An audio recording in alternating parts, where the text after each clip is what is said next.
la parole, sa volonté, ses promesses. Reste attaché, s'il te plaît. C'est pourquoi, par la grâce de Jésus, nous avons vu ne pas lâcher prise, bien-aimé, sur la foi. Chose qui était très importante. Sur la foi. Ne lâche pas prise au niveau de ta foi. La foi, c'est la ferme assurance. Ne lâche pas prise, continue à croire. S'il te plaît, continue à croire. Continue à croire. Et nous avons dit que c'est la confiance qui résiste, bien-aimé, au temps et aux tempêtes. C'est la foi, c'est pas la foi qu'on arrive, on parvient à résister, bien-aimé, au temps et aux tempêtes. Par la foi, tu ne vas plus regarder à ton âge. Par la foi, tu ne vas plus regarder, bien-aimé, au temps qui passe. Par la foi, tu ne vas plus regarder, bien-aimé, aux circonstances. Par la foi, bien-aimé, tu ne vas plus regarder aux tempêtes qui s'élèvent. Ce sont les difficultés, ce sont les blocages. Par la foi, tu ne vas plus regarder, bien-aimé, à toutes ces choses. C'est pourquoi la Bible dit, oh, sans la foi, il est impossible d'être agréable à Dieu. Donc, celui qui est agréable à Dieu, c'est celui qui marche par la foi. Le juste vivra par la foi.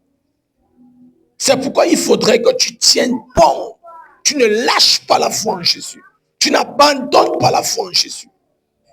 C'est pourquoi nous disons, bien-aimé, c'est en Jésus que tu as placé ta confiance. Pas en une église, pas un pasteur, pas un frère, pas une sœur. C'est en Jésus-Christ de Nazareth.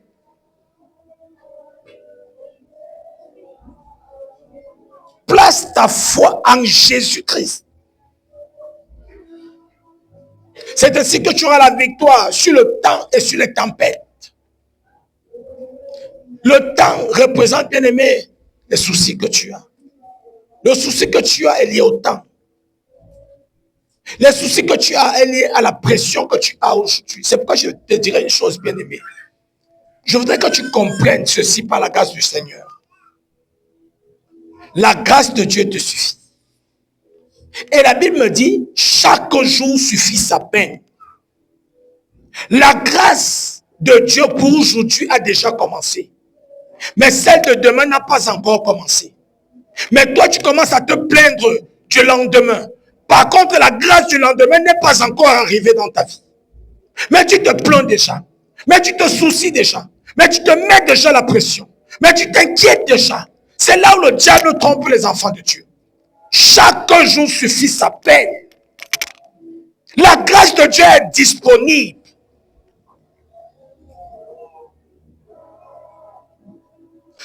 Tu dois affronter les circonstances qui représentent les tempêtes et le temps, bien-aimé, qui représente les inquiétudes que tu as. C'est lié au temps.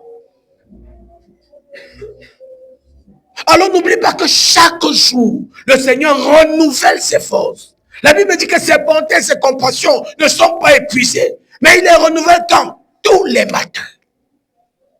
Tous les matins. Tu es déjà inquiet pour la journée de lundi, alors qu'elle n'a même pas encore débuté. Tu es déjà tourmenté pour toute la semaine prochaine, alors qu'elle n'a même pas encore débuté. C'est un manque de foi. C'est un manque d'assurance. C'est ce qui va te pousser à lâcher. Et c'est normal que lorsque lundi va se pointer, tu seras déjà abattu, désemparé, parce que tu es déjà fatigué. Et quand la grâce de Dieu va se présenter, toi, tu t'es déjà résigné. Tu as déjà compris que tout est perdu. Alors qu'il fallait tout simplement se contenter de la grâce de dimanche. Faire confiance à Jésus tous les jours. Ce qu'il t'a dit va s'accomplir. Ce n'est pas toi qui vas tirer le temps. Non, la Bible déclare de racheter le temps. Comment on rachète le temps? En plaçant sa confiance, en restant accroché. C'est ça ne pas lâcher prise. C'est ça racheter le temps. Donc le diable va s'arranger à ce que tu lâches prise.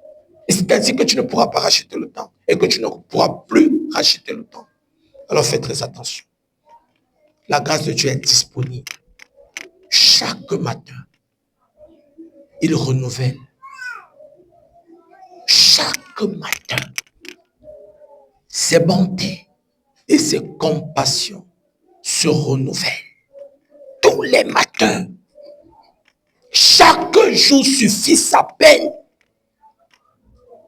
Pourquoi je commence à m'inquiéter pour ce qui est de l'avenir? Il dit, ne vous inquiétez de rien. De rien. C'est-à-dire même de ton lendemain, ne t'inquiète pas. C'est parce que tu as peur du temps. Donc c'est la foi qui nous donne la victoire. La victoire, c'est l'avantage sur le temps. Et quand tu comprends que le temps appartient à Dieu, tu ne t'inquiètes plus. Même si